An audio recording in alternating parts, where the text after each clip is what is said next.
Good morning again, or good day again, or good afternoon. I think we're just going to start. I see that there are still some people missing according to the list of people who signed up, but I suppose since we only have 2 hours, we should get going and people can drop in as they come online. I'm really glad to see those of you who are here, even though I don't see you. I see a few familiar names, at least. So welcome to all of you for this workshop. I must admit, frankly, that I struggled a bit with how to put up a workshop on que j'étais vraiment très optimiste parce que vraiment il y aura un atelier virtuel qui va se tenir sur les manuscrits. Et pourtant, nous ne sommes pas en présentiel, mais quand même un atelier virtuel sur les manuscrits sur lesquels nous travaillons. C'est vraiment très intéressant et nous espérons que nous allons profiter de cet atelier-là et nous attendons quand même vos interventions après cet atelier ou bien lors de cet atelier. Alors, donc, l'atelier d'aujourd'hui est basé sur les manuscrits islamiques en Afrique. Et bien sûr, je pense que la plupart d'entre vous sont au courant de ce sujet. Donc, je vais commencer maintenant à partager mon écran avec vous.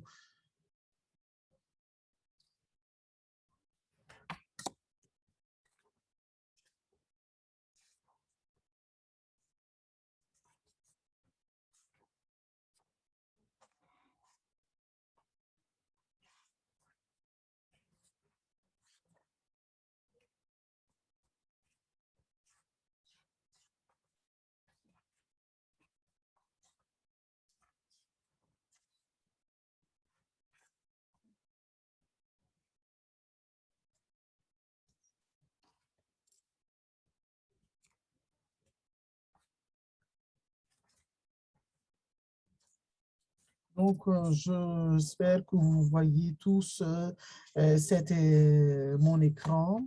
Est-ce que vous pouvez vraiment vérifier et me dire que l'écran est partagé avec vous? Donc, je vous remercie infiniment.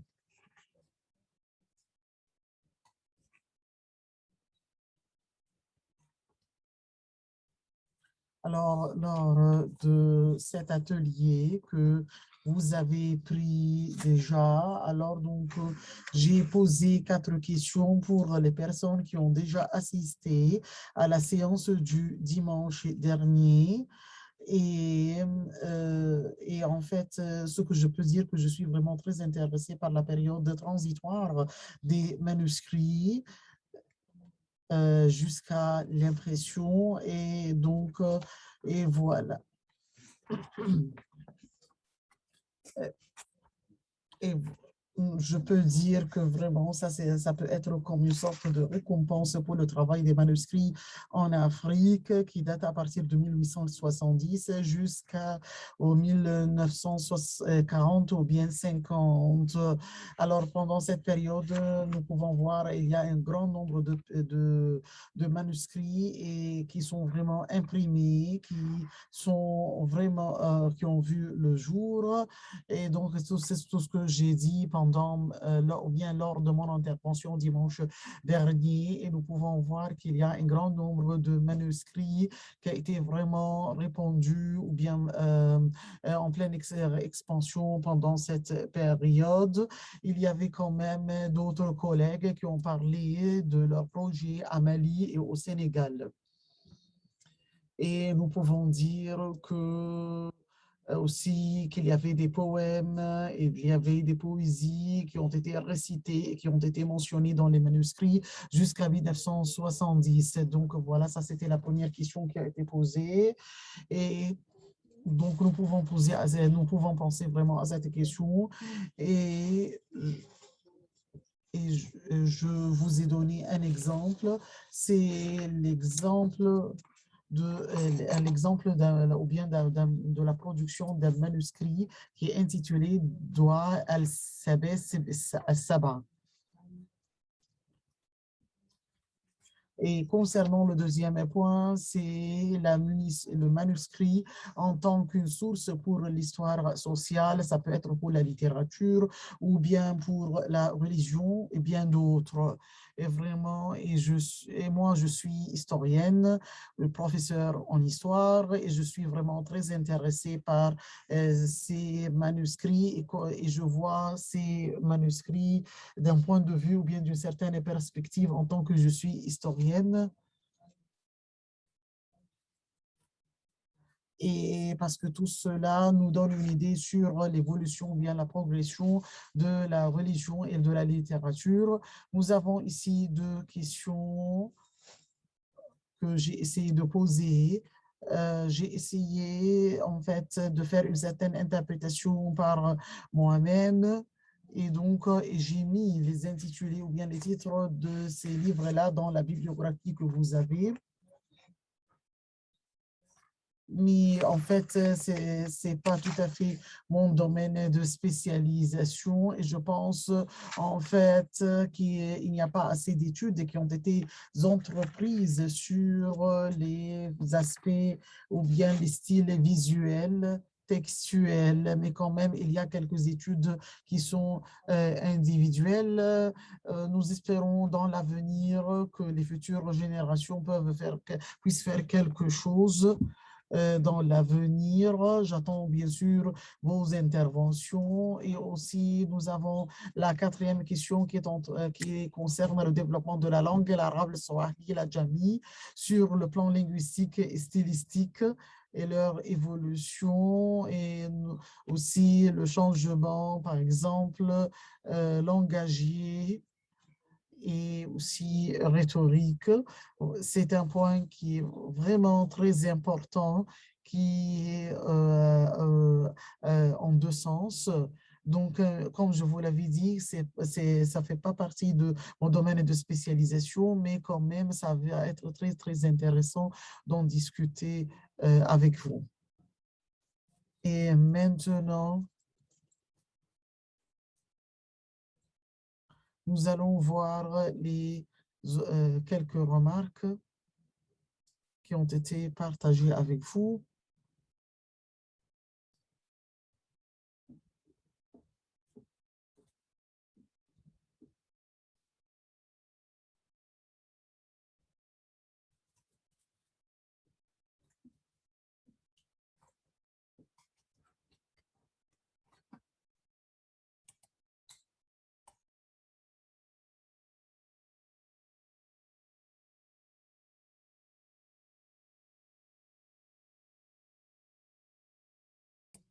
Donc, je pense que vous voyez maintenant, là, voilà, ça c'est la page qui concerne le programme des manuscrits qui sont en cours de disparition.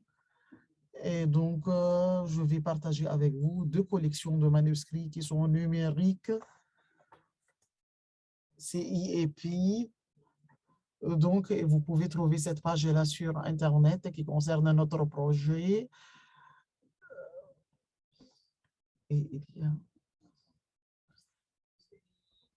Alors, cette page, ça concerne la mosquée de Riyad et nous avons IEP 1114 ou bien 1114.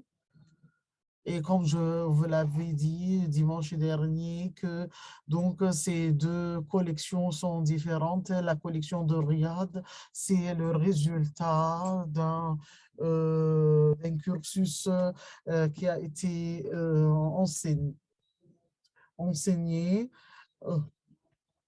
Et pour le Mouallim Mohamed Idriss, ça c'est une collection d'une personne qui a collecté tout cela tout au long de sa vie. Donc il s'agit de manuscrits qui sont vraiment, qui ont été imprimés par la suite. Alors donc si jamais vous allez voir les manuscrits dans la collection de Mouallim Mohamed Idriss, alors vous pouvez trouver bien sûr que leur nombre s'élève à 100 manuscrits. Alors, les deux dernières collections, je les ai partagées avec vous ou bien via Dropbox.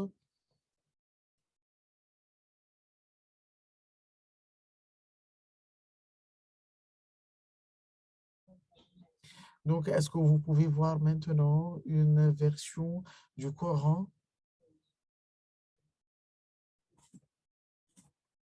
Donc, des manuscrits qui sont sauvegardés à Zanzibar. Et maintenant, je vais partager avec vous une nouvelle diapositive. Donc voilà, ça, ce sont des copies qui sont vraiment disponibles.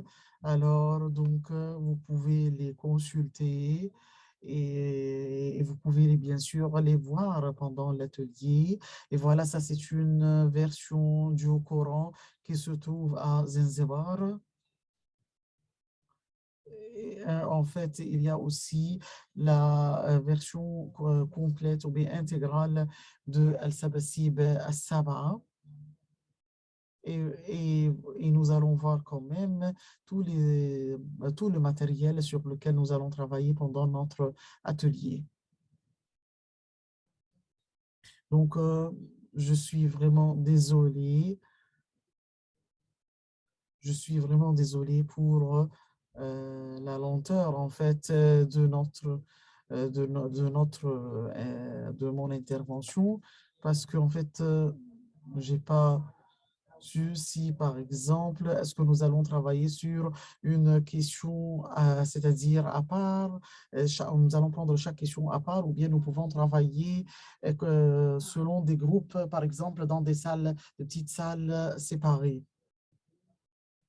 Donc, je pense que maintenant, nous pouvons profiter de l'opportunité pour voir chaque question à part. Et comme vous voyez, voir cela dans les documents que vous avez sur vous, concernant, par exemple, la première question, ça concerne le fait de cette transition entre le manuscrit et après cela, le manuscrit qui a été imprimé et aussi les objectifs sur lesquels moi j'ai mis en lumière cela. Alors, donc en fait, vous n'êtes pas en fait, donc si jamais nous avons le temps, alors nous pouvons aussi voir les autres, c'est-à-dire les autres manuscrits. Il y a maintenant EAP 466, donc à une certaine allure, comme par exemple les, les, les manuscrits qui sont imprimés. Et comme nous voyons ici, donc voilà, ça ce sont des récits pour des rahala, donc qui se trouvent sous forme de manuscrit qui est moderne et qui a été après cela fait après sa rédaction et après cela ça a été aussi imprimé et nous pouvons dire qu'il y a en 30 ans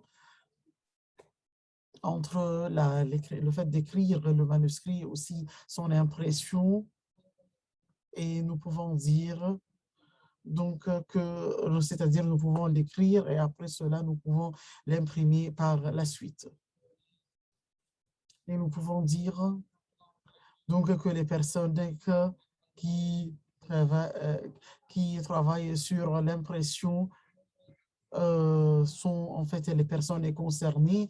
Et maintenant, la question qui se pose c'est-à-dire quels sont vos points de vue, quelles sont vos opinions pendant cette période-là de transition entre le manuscrit qui est écrit à la main et maintenant le manuscrit qui est imprimé.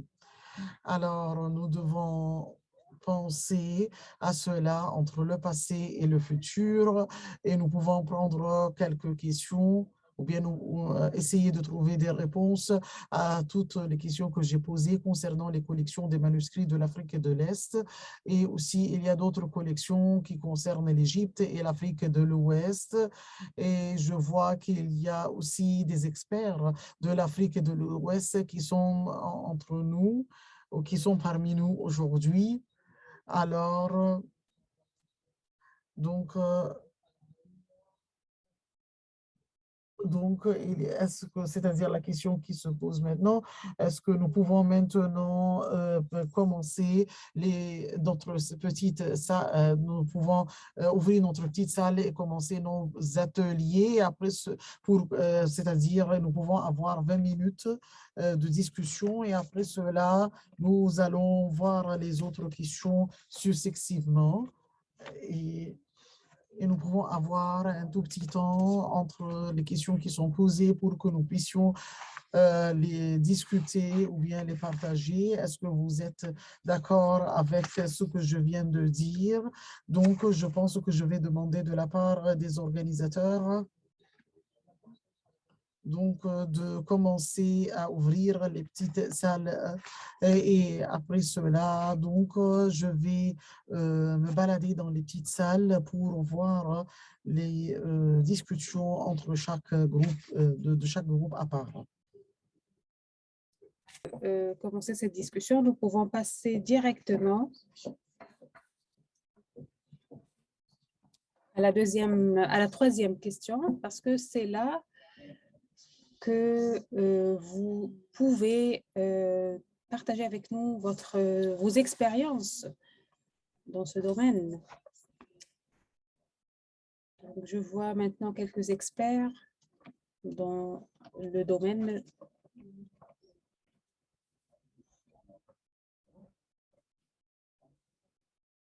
Voilà, c'est la question que je me suis posée à moi-même. Ce qui concerne les personnes qui travaillent en Égypte et en Afrique de l'Est, il y a toujours cette question qui concerne le style d'écriture et l'aspect textuel et visuel. Est-ce que vous avez des opinions à partager à cet égard? En fait, quand je vois les styles d'écriture utilisés dans ces manuscrits, je les vois fascinants. Moi, je ne connais pas beaucoup d'informations concernant ce domaine. Je ne suis pas spécialiste. Comme je vous ai dit, je suis historienne. Par exemple, est-ce que vous avez des informations concernant l'encre utilisée, les couleurs, le style d'écriture? Parfois, par exemple, quand nous utilisons les versions numérisées, ne donne pas une image claire de tous les détails du manuscrit. J'espère que vous puissiez voir ces manuscrits et vous pouvez faire des commentaires concernant le style d'écriture, les couleurs, l'encre utilisée, le support.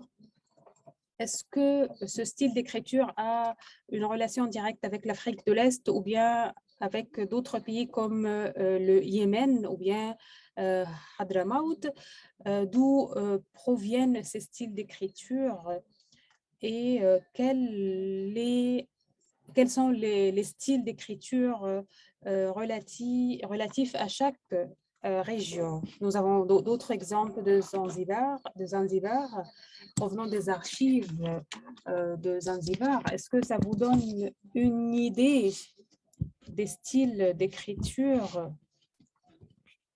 dans cette région? En ce qui concerne l'écriture et la forme générale du manuscrit, je laisse la parole maintenant aux participants pour qu'ils puissent partager avec nous leur point de vue.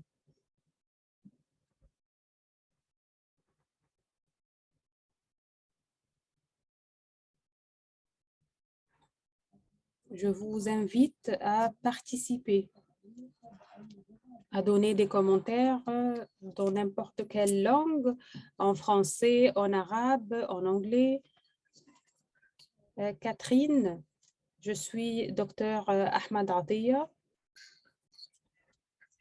En fait, la question que vous avez posée, ça a rapport avec plusieurs points. Tout d'abord, le manuscrit que vous avez montré ne donne pas d'idée claire d'où provient le manuscrit, mais pour savoir cela, nous devons étudier plusieurs points. Tout d'abord, la codicologie du manuscrit arabe. Vous allez voir le type de l'encre. Après cela, vous allez voir les décorations et les ornements. Dans quelle époque ces ornements étaient utilisés. Après cela, vous allez voir le type de papier, le type de support, parce que ça nous donne une idée de la provenance du manuscrit. Et aussi, les ornements, les décorations nous donnent une idée de l'époque de création de ce manuscrit. Le style d'écriture aussi, c'est un style d'écriture nasr moderne.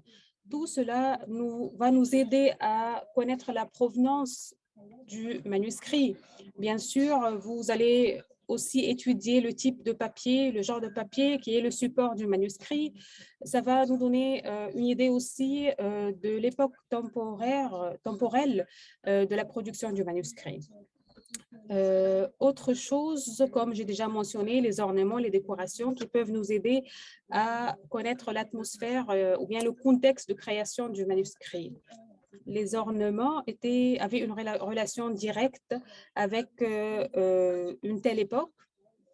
En fait, le manuscrit que vous avez exposé, qui fait partie de la collection yéménite, le style d'écriture n'est pas un facteur pour décider de la provenance de ce manuscrit. Bien sûr, il y a d'autres styles d'écriture maghrébines qui se trouvent dans la mosquée de Sanaa. Les décorations et les ornements, nous avons besoin d'étudier d'une manière approfondie ces ornements pour connaître à quelle époque dans quelle époque elle a été produite et pour remettre le manuscrit dans son contexte. Donc, comme je vous ai déjà dit, il y a plusieurs points, plusieurs facteurs à prendre en considération. Bien sûr, les ornements, les décorations, le style d'écriture, le support ou bien le type de papier. Quatrièmement, nous avons besoin d'étudier le manuscrit comme objet matériel. Les cahiers, par exemple. Dans les pays du Maghreb, on utilisait le feuillet double ou bien le feuillet triple. Et bien sûr, je ne peux pas décider de la nature des cahiers parce que je n'ai pas le manuscrit entre les mains. Donc, ainsi, je vous ai résumé quelques facteurs qui vont nous aider à connaître la provenance, le contexte de création de ces manuscrits. Je vous remercie beaucoup, Dr Ahmad. Est-ce que vous pouvez tous me suivre? J'espère que vous êtes tous capables de nous suivre. Est-ce que vous avez eu une traduction pour l'intervention de Dr Ahmad?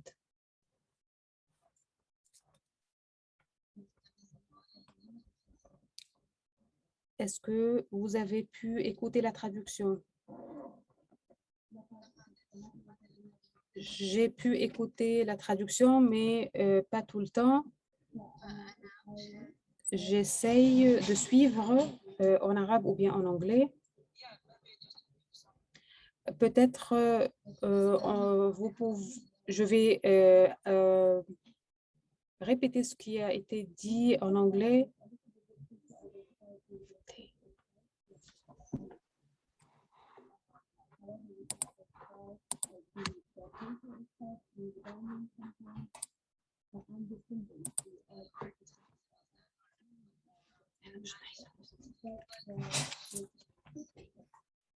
هي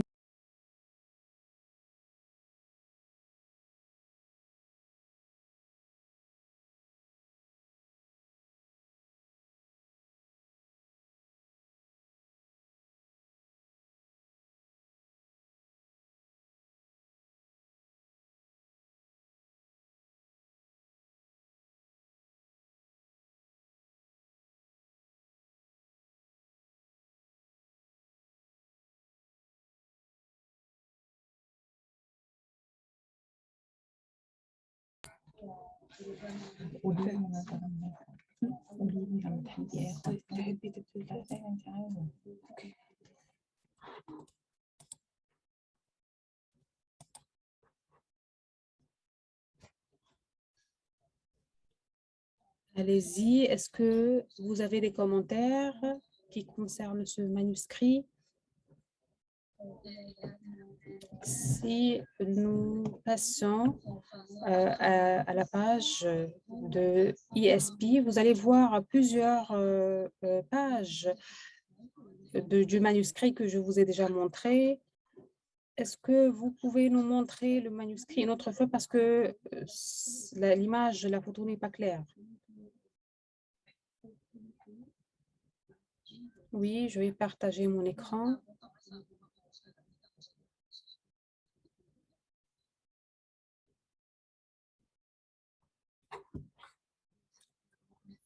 Est-ce que vous voyez mon écran maintenant?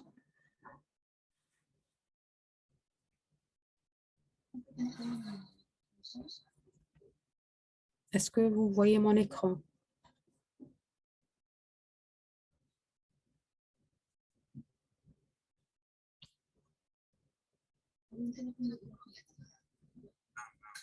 Oui, oui, nous voyons votre écran.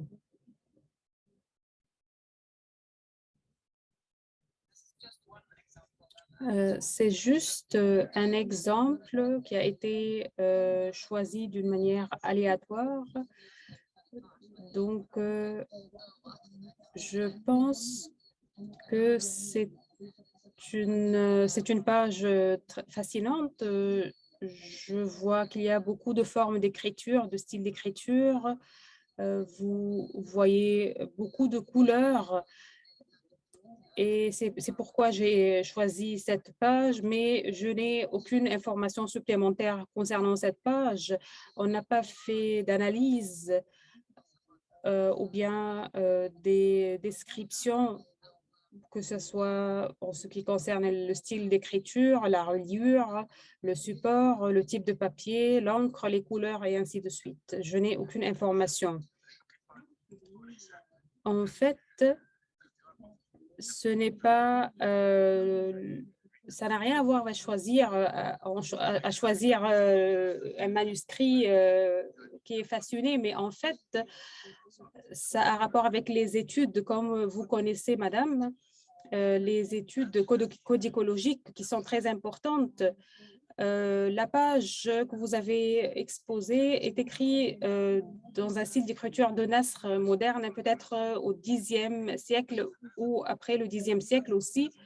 C'est le Nasr moderne. Si nous voulons si nous voulons dépendre du style d'écriture pour préciser le contexte temporel du manuscrit, on va dire, c'est après le Xe siècle.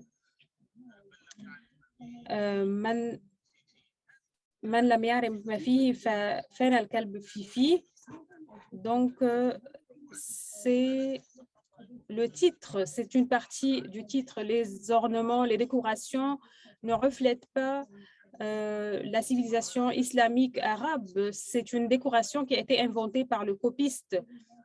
En fait, cette copie n'est pas très belle parce qu'elle ne reflète aucune forme de décoration ou bien d'ornement faisant partie à la civilisation arabe ou musulmane. Ce sont des décorations d'un copiste. Peut-être un des copistes a inventé ce type de décoration. En fait, ce manuscrit ne peut pas nous donner une idée claire du contexte de création du manuscrit, parce que l'ornement, comme je vous ai dit, ne fait pas partie de la civilisation arabe ou musulmane. Nous pouvons dire que c'est une copie moderne. Si je veux faire des études concernant ce manuscrit, je peux dire que c'est un manuscrit moderne. Et même le type de papier ne donne pas aucune idée. Bien sûr, il y a des trous, mais je ne peux pas dire est-ce que ce sont des cahiers à double feuillet, par exemple, le type de reliure, ainsi de suite. les trous que vous voyez sur ces pages et les facteurs de destruction, de détérioration, est-ce que ce sont des taches de l'encre ou bien autre chose? C'est pourquoi je vous ai dit, je ne peux pas avoir une idée claire sur ce manuscrit, mais c'est un manuscrit moderne et faute de bonne conservation, vous allez voir qu'il y a des taches et des facteurs de détérioration. Je vous remercie.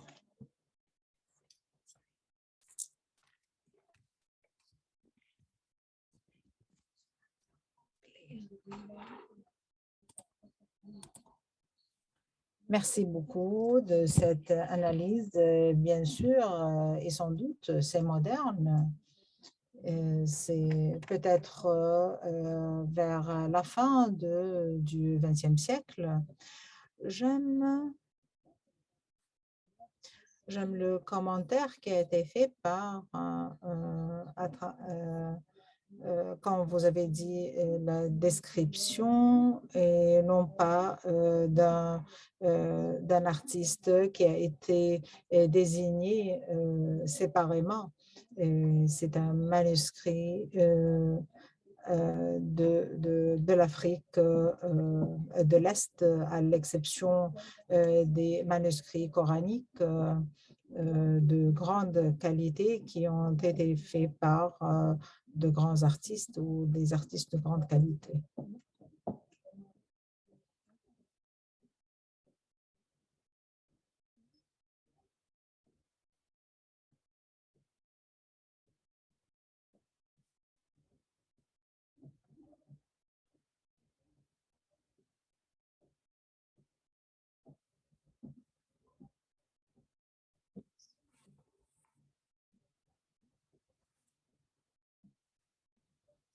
Est-ce que vous pouvez voir ce manuscrit 1 sur 2?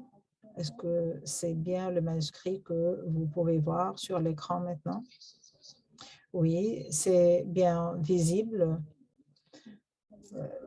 Vous pouvez voir cette première page de la copie coranique. Oui, oui, je peux voir comme c'est une page illuminée et décorée. Oui, c'est une copie qui montre tout le niveau de l'artisanat artistique. Où on peut remarquer l'art et le travail d'art. C'est authentique, bien que ce ne soit pas très clair, mais c'est probablement n'est pas importé à l'est de l'Afrique. Est-ce que quelqu'un pourrait avoir une contribution à cet égard?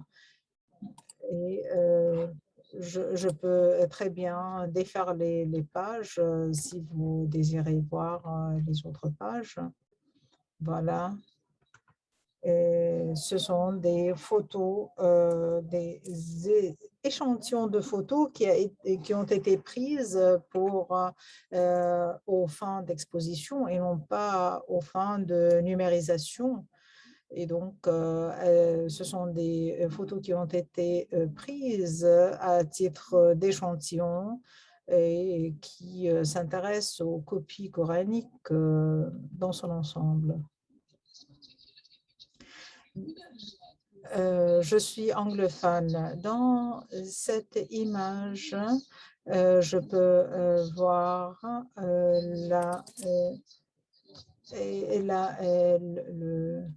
l'ornement que je n'ai pas vu dans d'autres pages. Est-ce que ceci veut dire que les institutions d'archives ont préservé cet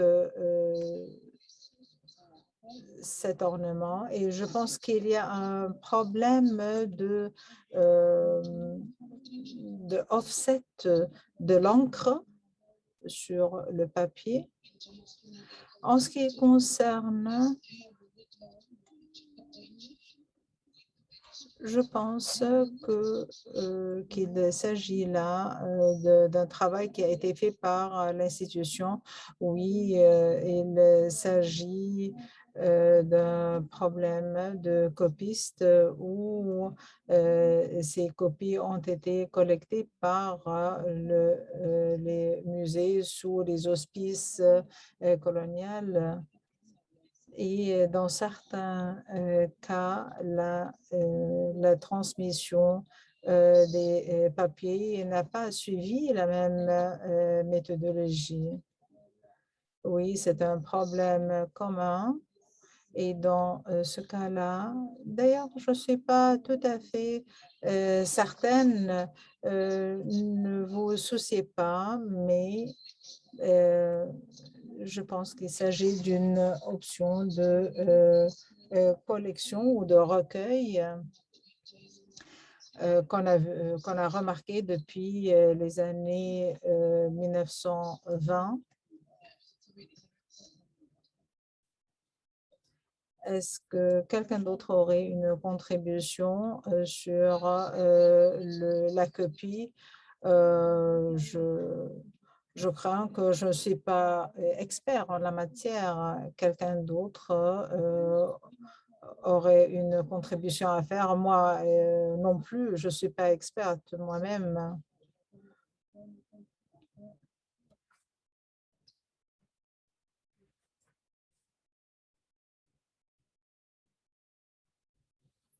Quelqu'un dans la salle? J'aimerais savoir, bon, est-ce qu'on peut voir la page?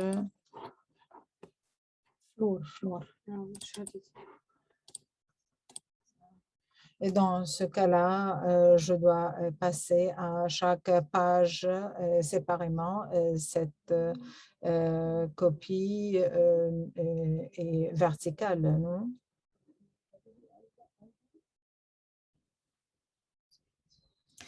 Et là, vous pouvez voir, oui, on aimerait voir une page où il n'y a pas d'ornement.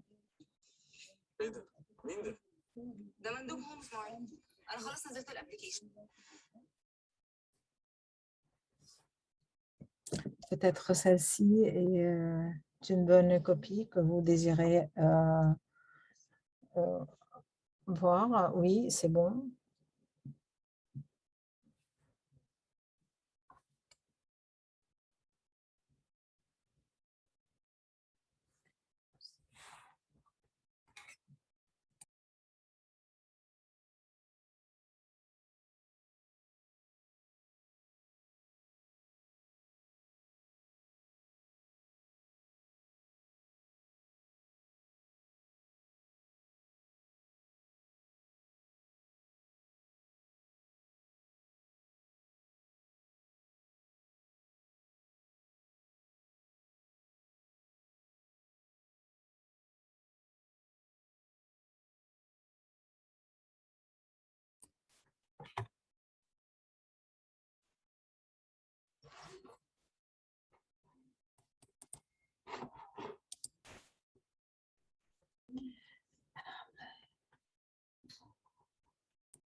Un petit instant, je vais changer la photo.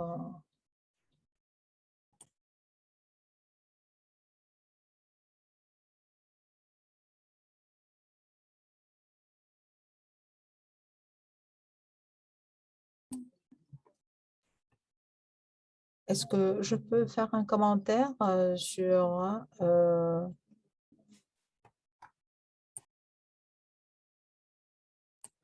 le style d'écriture?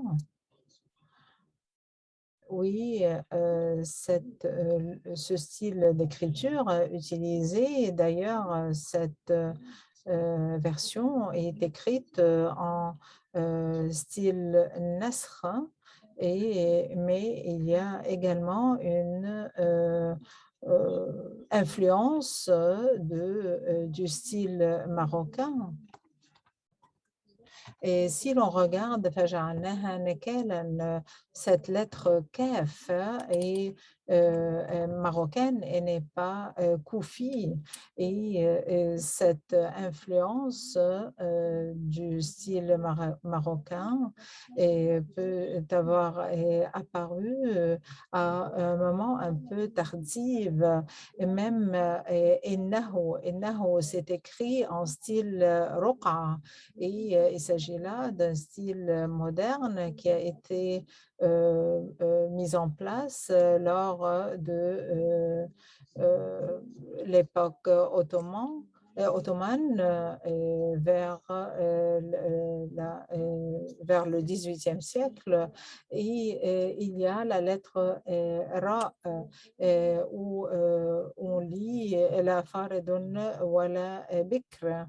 Et c'est il y a un passage entre le nasr et le riqa, et il s'agit d'un style d'écriture nasr, mais qui a été un peu mélangé par le style ruqa et le style koufi dans certaines lettres. Et donc, ce manuscrit date un peu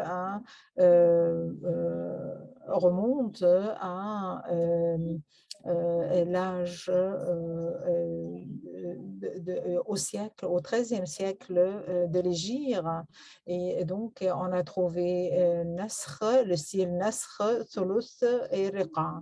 Et à travers ces indicateurs, on peut dire que ce manuscrit remonte à l'époque du Xe siècle de l'Hégire.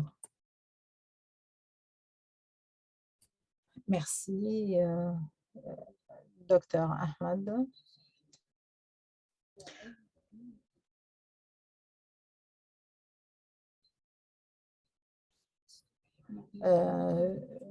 Si l'on n'a pas l'historique de conservation, ça peut remonter à Zanzibar.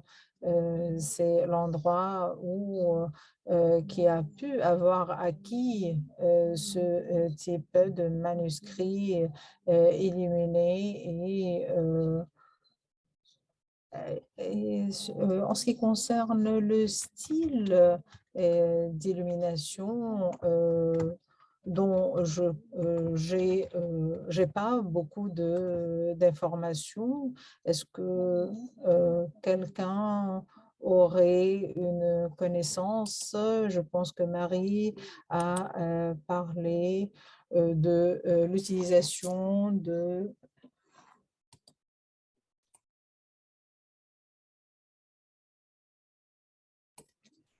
qu'on a utilisé l'or.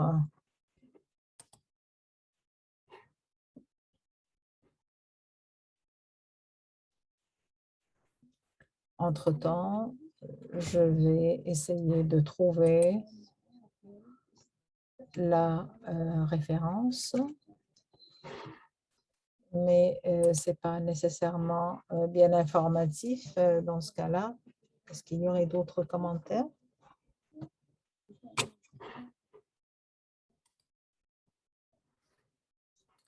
Je vais donc arrêter de partager mon écran pour le moment et attirer votre attention à un autre petit manuscrit.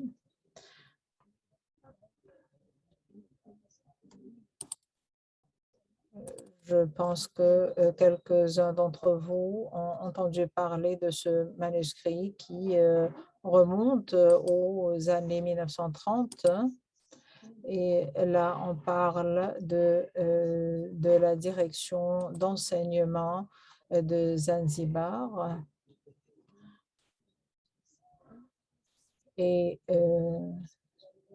d'où la date qui fait remonter ce manuscrit aux années 1930, mais je ne suis pas tout à fait sûre. Hein. Si je passe à la page suivante, voilà. Malheureusement, ce n'est pas très large, mais je pense que mon interprétation est qu'il s'agit de l'écriture d'un enseignant d'école. Je ne suis pas sûre si ça se voit sur cette page tout particulièrement, mais et tant qu'il y a des corrections, je pense que ça a été utilisé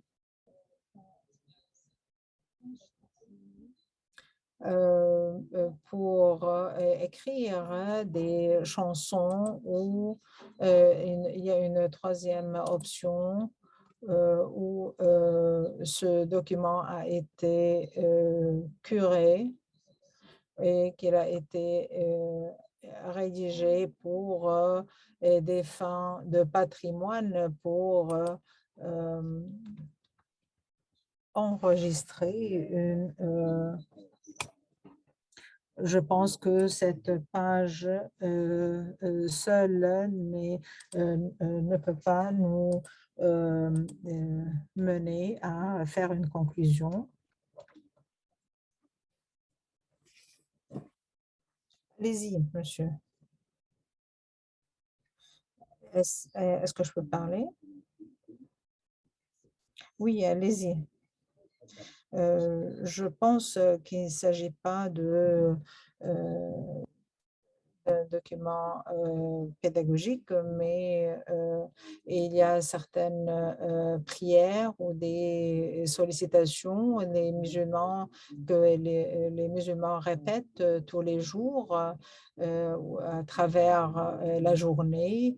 Et parce qu'il y a le mot Bismillah ar-Rahman ar-Rahim et j'ai l'impression que ce soit un groupe de versets ou de prières où les cheikhs avaient l'habitude d'écrire pour le répéter pendant la journée et dans la nuit. Voilà. C'est à titre et c'est pas à titre éducationnel ou pédagogique parce qu'il n'y a pas d'instruction, d'éducation, mais il s'agit plutôt de prières où l'on termine une prière pour commencer une autre. Ça peut être des prières soufis qui sont récitées dans certaines journées et bien sûr selon la décoration des lettres et l'écriture et la souplesse remarquée dans les lettres me mène à dire qu'il s'agit d'un manuscrit moderne. Ça peut remonter au 19e siècle et pas avant. Oui, ça remonte au 20e siècle d'ailleurs.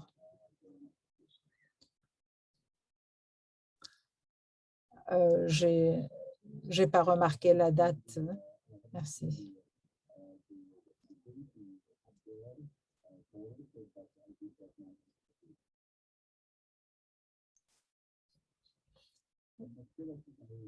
Merci de l'interprétation. La raison pour laquelle oui,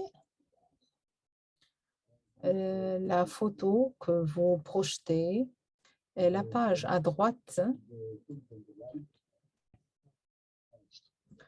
comprend des prières et, ou des noms de djinns sont signalés et c'est quelque chose d'habituel dans certains pays nord-africains. Il s'agit de noms de djinns et des prières répétées ou récitées tous les jours.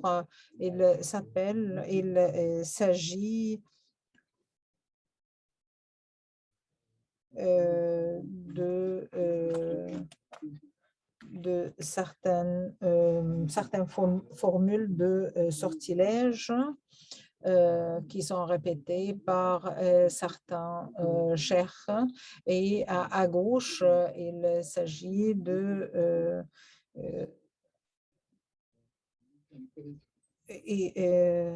c'est une chose qui c'est le fait de réciter ces prières est une chose commune où l'on commence par faire l'éloge du bon Dieu et du prophète. Et parfois, on l'utilisait comme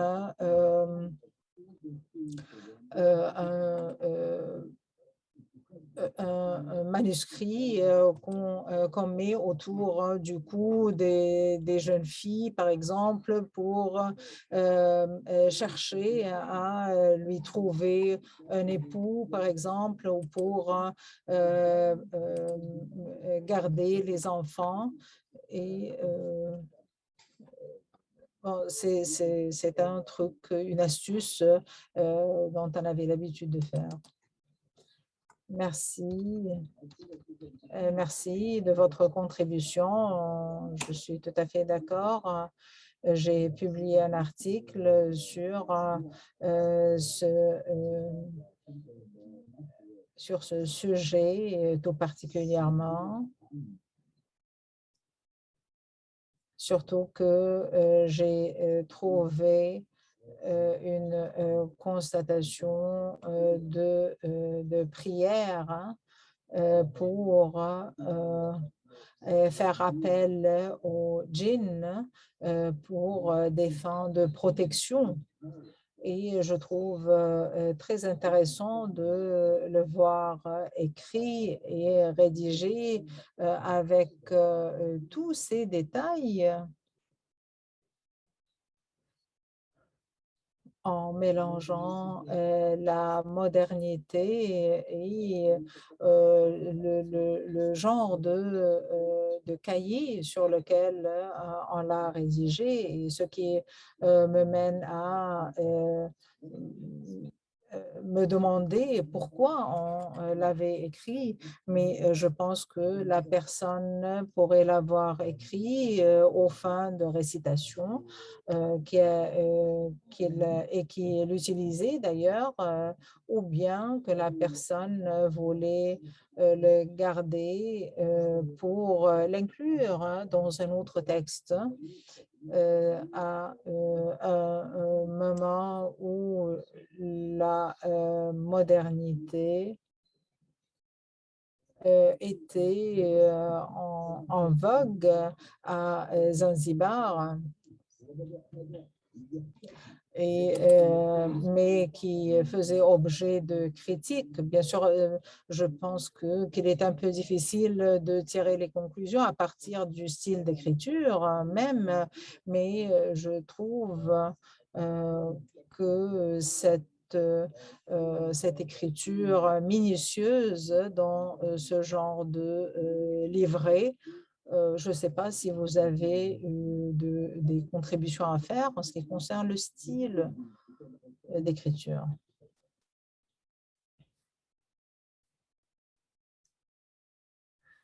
Si vous me le permettez, Catherine, il ne s'agit pas du style d'écriture, mais d'ailleurs d'une référence très importante dans ce feuillet. Même si on ne connaît pas l'historique de ce manuscrit, on peut l'utiliser pour déterminer la date.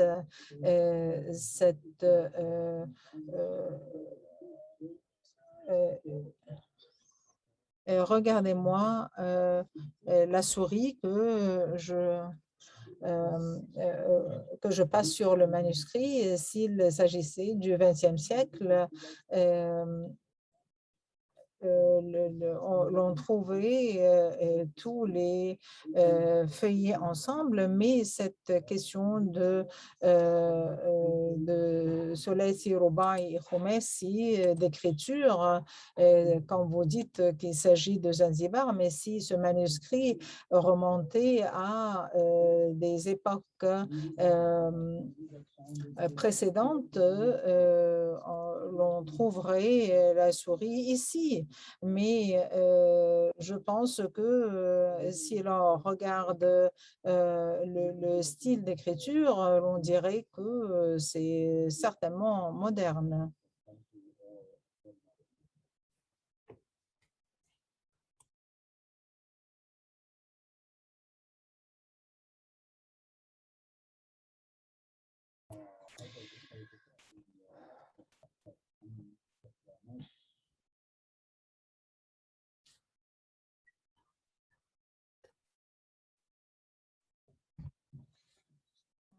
L'une des interprétations dirait qu'il s'agissait d'un praticien qui gérait ce genre de rituel où ces répétitions de prières pour faire appel au djinn.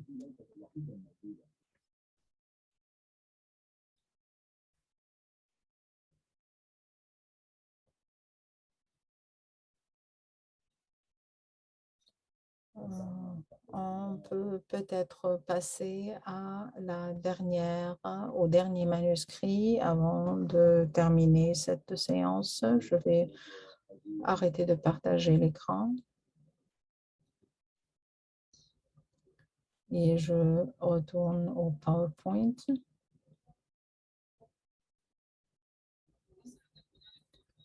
Voilà, ce sont les copies coraniques que Zulfikar Hedji a publiées. Ce sont des Corans de l'Amon qui nous mènent à à interroger le style d'écriture et l'utilisation des couleurs et je vais vous demander de regarder un peu le document même ou le manuscrit même. Voilà, je trouve ça très intéressant. Vous pouvez voir le curseur là où je mets le curseur. Oui, et il ne s'agit pas là de ta marbuta.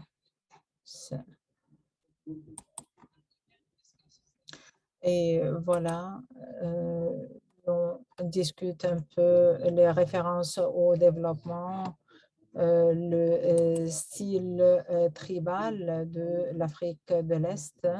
Je ne suis pas expert et je ne sais pas s'il s'agit là du style tribal de l'Afrique de l'Est, mais peut-être certains participants aujourd'hui peuvent avoir une contribution pour nous dire si s'ils font l'association avec un autre style d'écriture, peut-être le yéménite.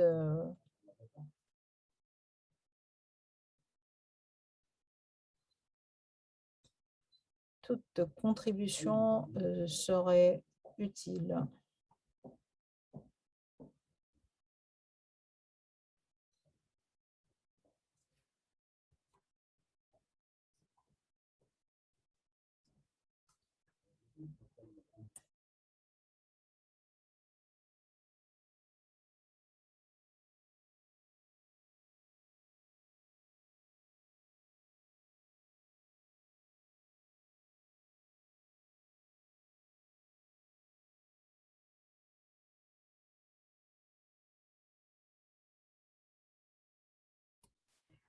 Quelqu'un aurait une opinion à présenter ou peut-être une observation à faire, un commentaire à apporter?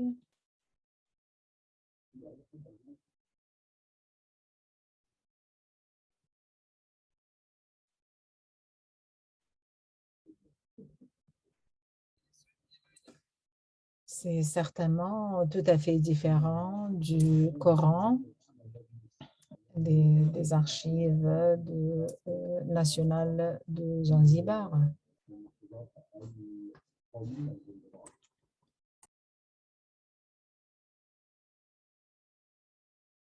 C'est pas du Coran.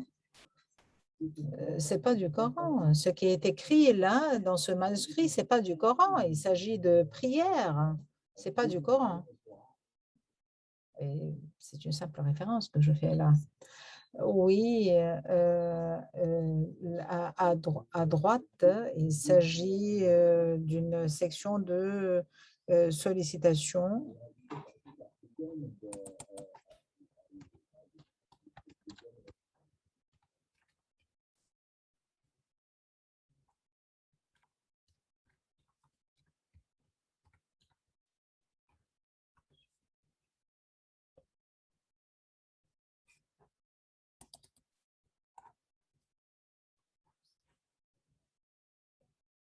Et que pensez-vous du style d'écriture de cette section de supplication?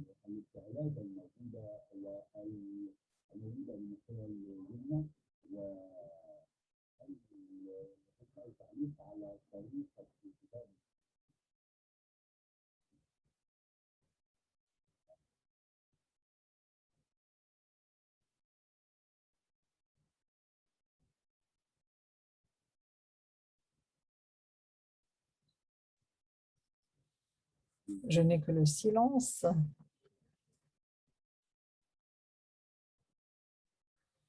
Il s'agit d'une simple prière, une simple supplication, mais à gauche, je pense qu'il s'agit du Sourate Yassine.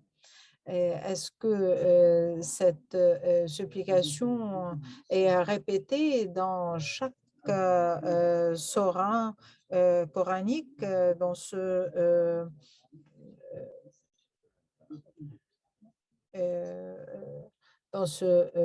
Coran, mais d'ailleurs, ce n'est pas tout à fait clair. On ne peut pas faire la référence à la date quel est le genre de copie de nasr pour déterminer le nasr de ce manuscrit? Quels sont les déterminants? Oui, dans ce cas-là, je vais vous demander de vous référer à la publication qui est notée en haut de la page. Zulfikar Hirji, dans l'article, il fait la comparaison entre trois copies du manuscrit qui remontent à la partie nord de la côte de l'Afrique de l'Est. Et il s'agit de l'histoire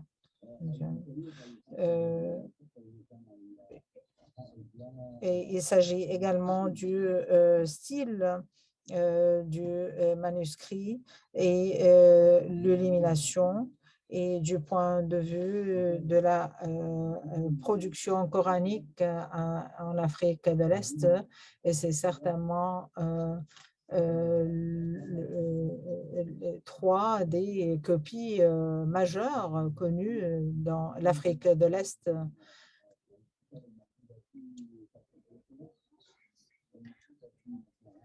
Et qui se trouvent dans le cadre des collections et non pas d'une appropriation ou d'une possession privée. Bonjour. Je ne suis pas en position. Bonjour, vous avez très bien, merci pour votre présentation, c'est très amusante, vraiment richesse de beaucoup d'informations. je veux demander quelque chose. Vous n'avez pas dire sur la préservation et la conservation de ces genres de manuscrits, parce qu'il y a, pour la première page, nous avons vu maintenant, nous avons parlé sur la décoration et le genre de l'écriture, mais pour la préservation et la conservation de cette page ou ces manuscrits, comment vous pouvez nous parler sur cette discussion-là? Et le genre de papier et la fabrication de papier, le genre de ces manuscrits dans ce siècle.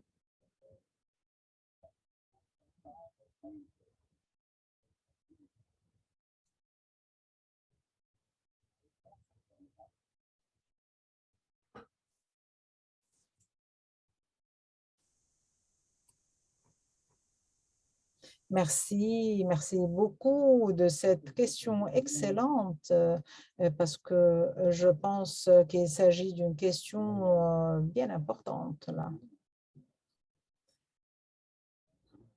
Tous les manuscrits l'IPP 466, tous les manuscrits et les impressions dans ce recueil ou dans cette collection en Afrique de l'Est ne sont pas bien conservés du tout.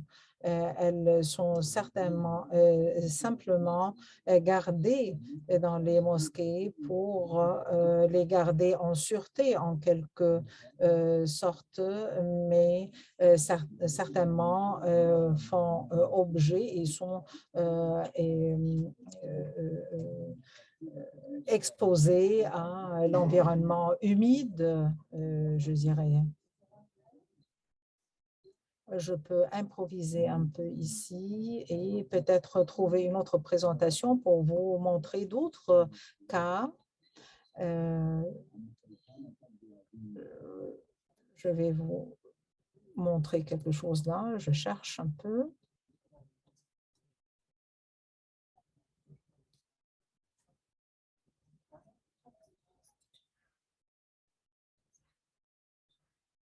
Voilà, dans les archives nationales de Zanzibar, vous avez déjà fait le commentaire sur la préservation des pages ou des feuillets et la préservation dans des conditions bien en sûreté et bien gardée par les archives nationales de Zanzibar, mais les matières mis à risque, par exemple ce qu'on trouve en Mozambique, qui est en situation de conflit, et ce qui est un véritable problème pour les mosquées et les institutions de l'État qui gardent ces archives et qui n'ont pas assez de ressources financières pour les préserver dans de bonnes conditions. Oui, certainement, il y a des projets en cours tout le temps à Zanzibar, surtout au Sultanat d'Oman, qui sont très actifs pour la mise en place de projets de numérisation et d'archivation. Et lorsqu'on fait de tels projets, on essaye de numériser ces archives en téléchargeant toutes ces photos pour les garder sur des sites électroniques ou autres, mais nous savons que les objets physiques sont gardés sans aucune conservation de quelque sorte que ce soit. Et je vais maintenant vous montrer voilà un échantillon. Comme vous avez posé la question, je vais partager l'écran.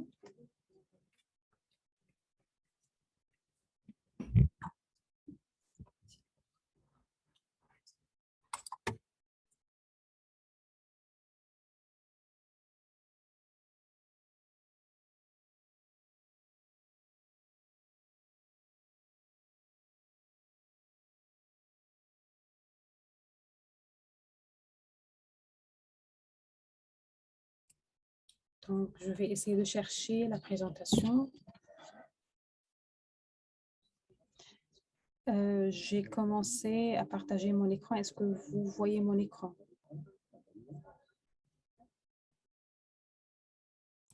Non, pas encore. Oui.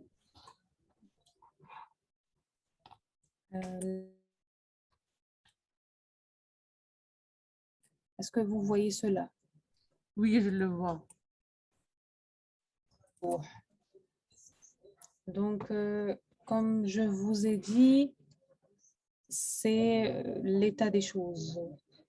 Donc, nous avons essayé de numériser autant que possible, mais beaucoup de manuscrits étaient dans cet état de dégradation complète, ou bien vous ne pouvez pas l'ouvrir, ou bien c'était impossible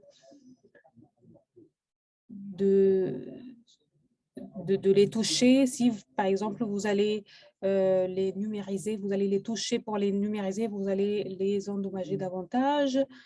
Donc, le problème, c'est qu'il n'y a pas de projet unifié ou bien de financement, que ce soit dans les mosquées ou bien dans les institutions de l'enseignement ou bien avec les autorités d'acquisition pour faire ou bien pour entreprendre des projets de conservation. En fait, le Musée national de Kenya a déjà commencé beaucoup de projets de conservation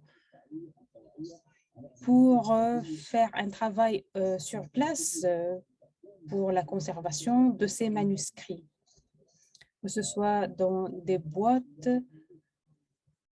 et fournir de même des tiroirs qui peuvent être fermés pour protéger les manuscrits contre la poussière, avoir des étagères parce que, par exemple, les étagères en bois vont attirer les insectes qui vont endommager ces manuscrits.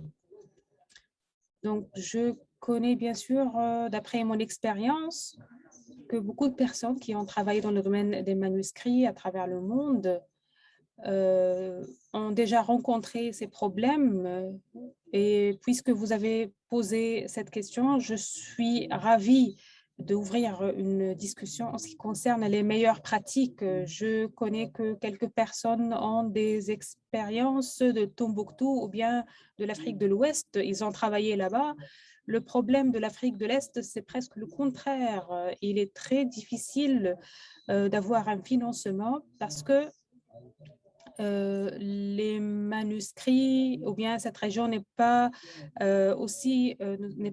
suffisamment grande ou importante pour intéresser les financements. Je vous ai parlé de la mosquée de Riyad. Le nombre de manuscrits conservés là-bas n'est pas très grand, n'est pas très important, ce qui veut dire qu'on aura des difficultés d'attirer les financements de haut niveau. Nous n'aurons pas des projets de financement parce que le nombre de manuscrits n'est pas très important. En fait, l'idée que j'ai en tête, c'est de créer des programmes régionaux. Je sais qu'il y a un programme pour les manuscrits en danger à Homs. Et en Afrique, il y a un projet à l'Est et un autre à l'Ouest, mais je ne sais pas les résultats de ces projets. En fait, ça peut être un pas sur le bon chemin et je suis prête à écouter vos propositions. Je suis anglophone. En fait, vos idées qui concernent les centres régionaux pour attirer les compétences ou bien les centres d'excellence peuvent avoir un rôle très important. Et après cela, nous pouvons travailler sur une échelle plus limitée et tout cela peut être une nécessité urgente pour gérer les manuscrits, gérer les collections de manuscrits et conserver les manuscrits.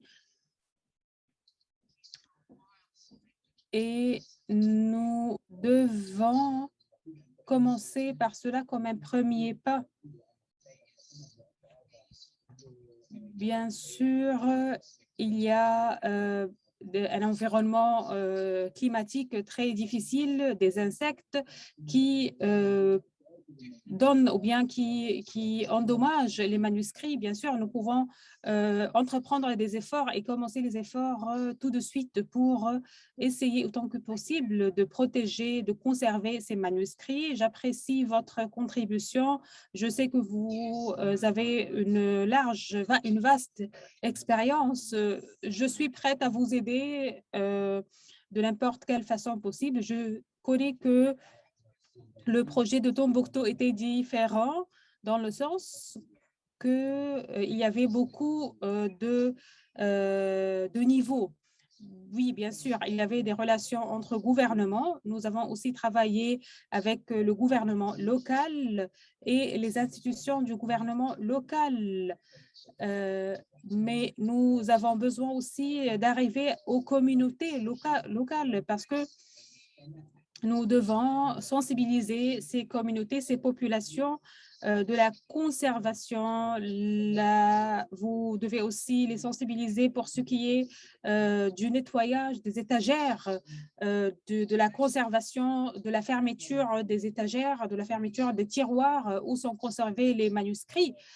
Tout cela doit être connu, toutes ces informations doivent être connues par les populations locales qui vont être responsables de la conservation. En fait, je suis parfaitement d'accord avec vous. Nous avions un stage à Zanzibar en 2019 où nous avions les autorités nationales et le Musée national du Kenya. Et aussi, bien sûr, c'est une région transfrontière.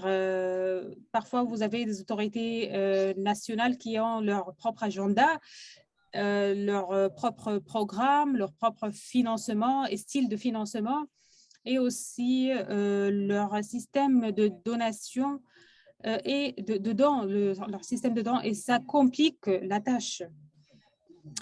En fait,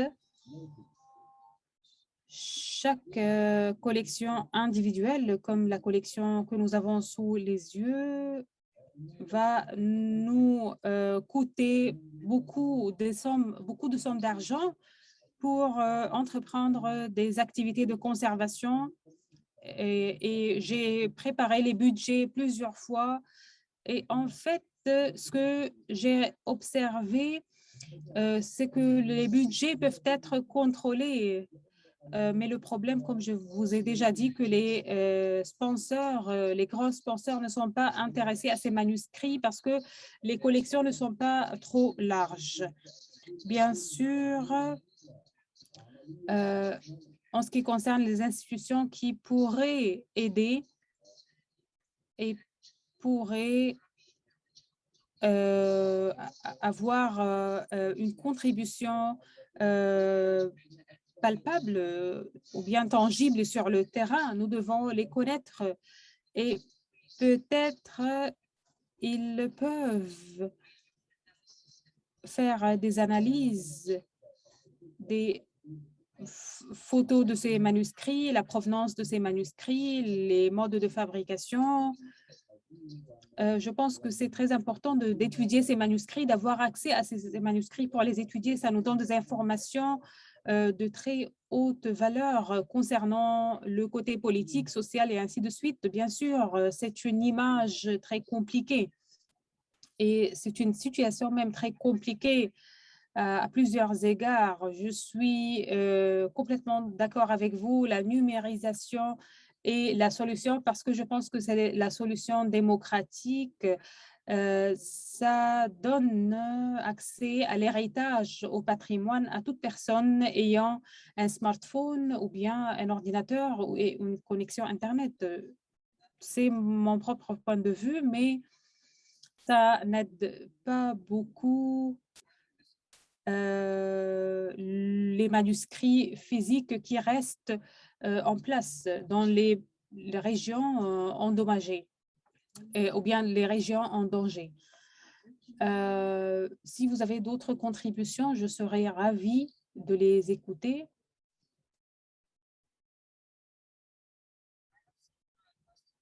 Dans le chat, nous avons reçu quelques questions.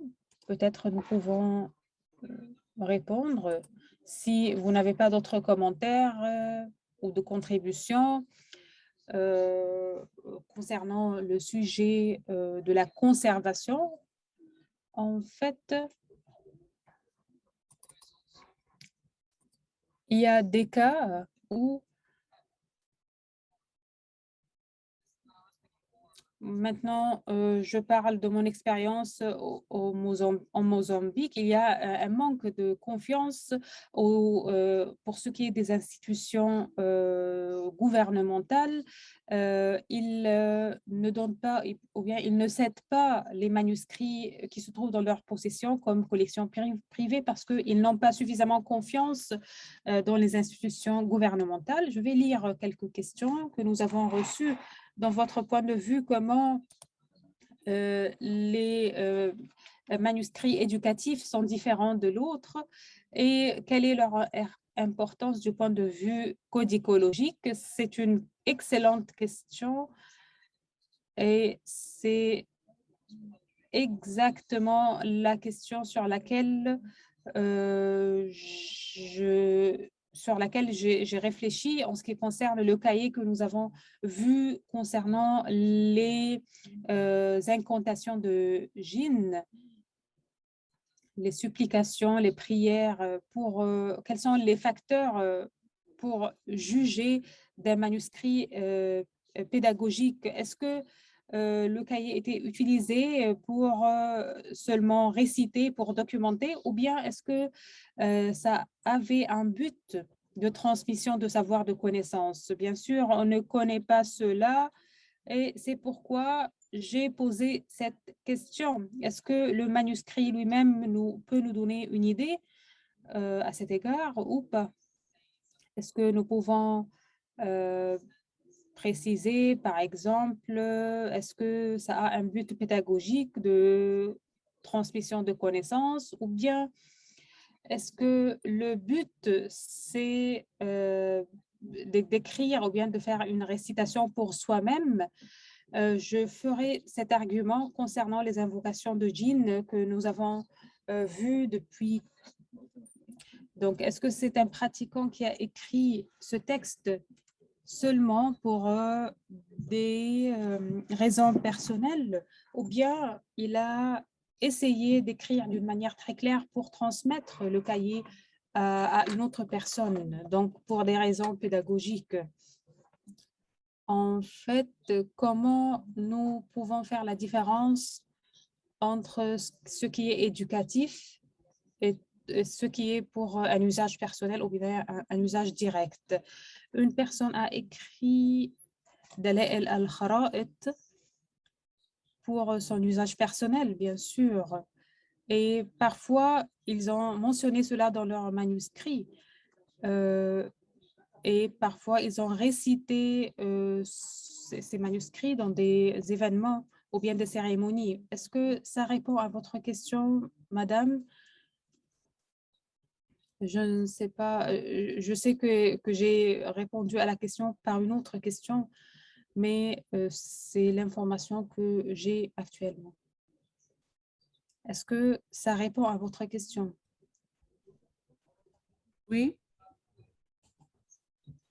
Si je n'ai pas répondu à votre question, s'il vous plaît, répétez la question une autre fois. En ce qui concerne les articles et les livres concernant les manuscrits de sorcellerie, c'est une excellente question. En fait, les références que je vais vous donner sont hors sujet un peu parce que je travaille dans la région de l'Afrique de l'Est et je fais les travaux de comparaison en Indonésie, pour la région de l'Indonésie, parce que parfois il y a des textes similaires et j'ai tendance au corpus provenant de l'Afrique de l'Ouest. Mais bien sûr, il y a un livre, un excellent livre, écrit par Ismail Al-Aqqas, c'est-à-dire intitulé Qu'est-ce que l'autorité islamique? Je pense que c'est à peu près en 1920-1921 et ça donne des exemples concernant les enseignants individuels, comment ils ont commencé à entreprendre une autorité. Et bien sûr, il y a aussi une partie qui parle de librairie. C'est un exemple récent de livre, mais comme objet ou bien matériel, en Indonésie, il y a un service consacré à la description des bibliothèques des écoles coraniques. Ça se trouve en Indonésie avec une méthodologie développée. Qui sont les étudiants, par exemple? Est-ce que nous pouvons connaître des informations concernant l'histoire éducative et est-ce qu'on peut suivre leur vie? Comment ils ont eu leur qualification, comment ils ont eu leur certificat des écoles coraniques et s'ils ils ont suivi une éducation séculaire après cela. En fait, je sais que ma réponse n'est pas trop bénéfique pour les mais je vous donne des références qui ont rapport avec l'Indonésie. Je connais qu'il y a des études qui ont été entreprises en Égypte. Si vous voulez lire davantage, je peux vous référer à des travaux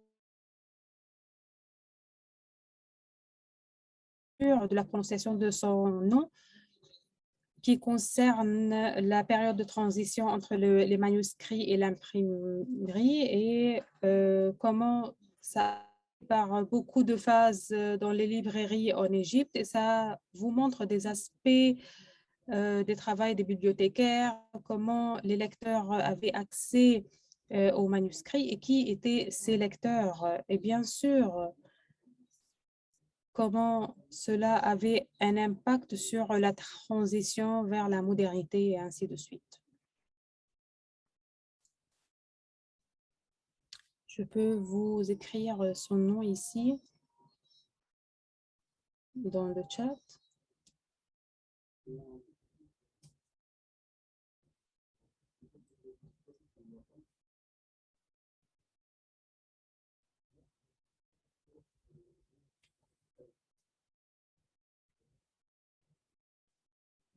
Voilà, je vous ai écrit le nom de l'auteur.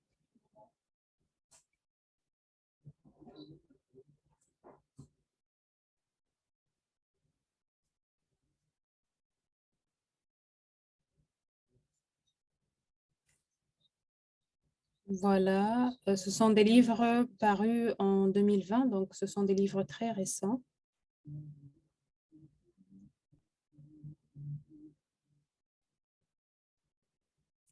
Est-ce que vous avez d'autres commentaires ou questions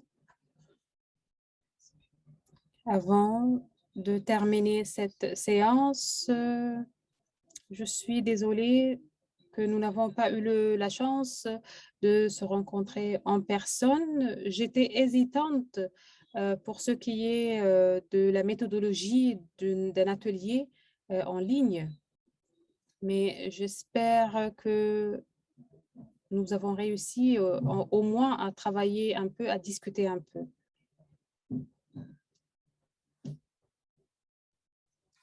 Madame Catherine, est-ce que je peux dire quelque chose avant de terminer cet atelier? En fait, pour ce qui est de comment faire la différence entre le manuscrit à but éducatif ou bien un manuscrit pour des raisons individuelles, ça répond à la question les styles d'écriture dans le patrimoine arabe. Est-ce que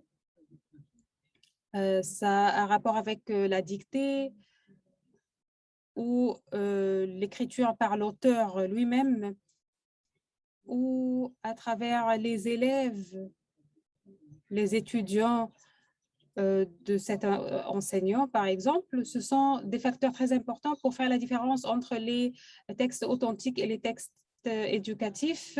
Les manuscrits éducatifs, ce sont des facteurs très importants. Si je vois le copiste qui écrit au début du manuscrit, il dit, par exemple, le savant a dit telle ou telle chose, cela veut dire que le copiste a fait une copie d'après la copie authentique. Mais si, par exemple, l'auteur lui-même va commencer son écriture en disant moi-même, j'ai écrit telle ou telle chose, c'est-à-dire que c'est une copie authentique. Si nous allons trouver au début des manuscrits, telle personne a dit d'après telle autre personne, cela veut dire que c'est une copie qui n'est pas authentique. Bien sûr, les styles de copie doivent être pris en considération pour faire cette différence.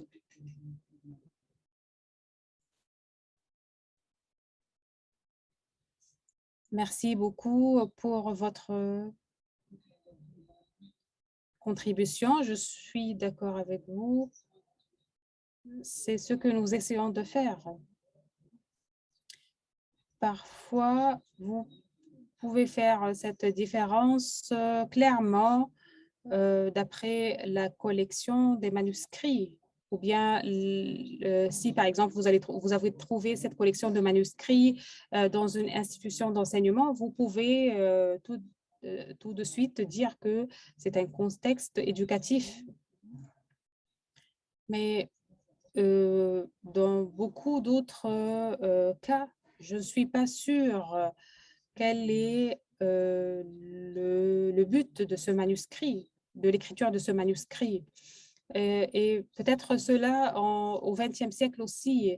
Vous voyez ce type d'introduction et vous voyez le but de ce manuscrit ou bien à qui est destiné ce manuscrit, comme je vous ai montré avec les cahiers qu'on a vus aujourd'hui. Mais parfois, il n'y a pas d'explication. Donc, il y a une dernière question concernant l'aspect de fabrication de ces manuscrits dans l'Afrique de l'Est. Une personne a posé cette question dimanche.